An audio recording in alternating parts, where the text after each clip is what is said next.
As is one of the most misunderstood terms in California real estate transactions. Here are the key misconceptions and the actual legal implications.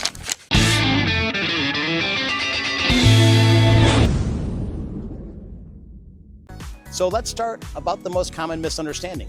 Many buyers and sellers mistakenly believe that an as-is clause means the seller is completely off the hook for any issues with the property. Essentially, that the buyer takes on all risks and that the seller has no further responsibility, including the disclosure of defects. This is incorrect.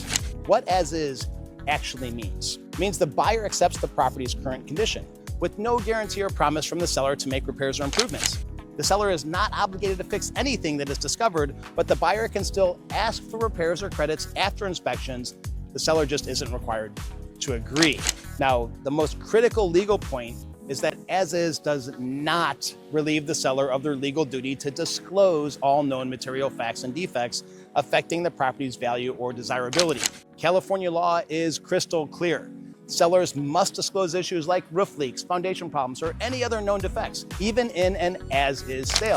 Failure to disclose can result in lawsuits for fraud or misrepresentation. Now, as-is also does not mean the buyer waives their right to inspect the property or to back out based on what they find during inspections, unless the contract specifically removes those contingencies. The buyer is still entitled to perform due diligence and, if dissatisfied, can often cancel the contract within the contingency period.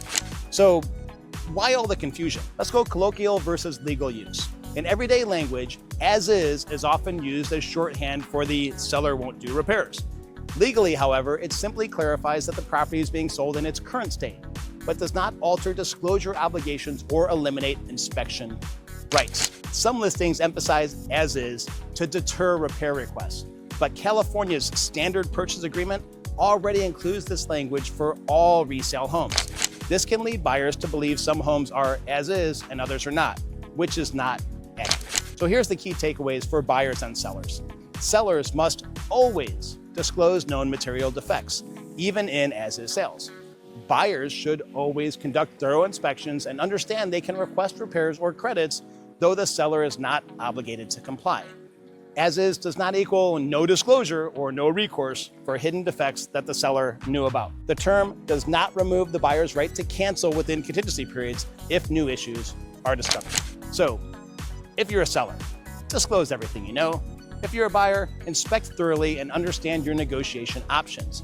As-is about the seller not being required to make repairs, not about hiding problems or removing the buyer's rights. This clarity is essential for both parties to avoid costly misunderstandings and legal disputes. If you have questions or want to make sure you have true clarity when buying a home in California, reach out.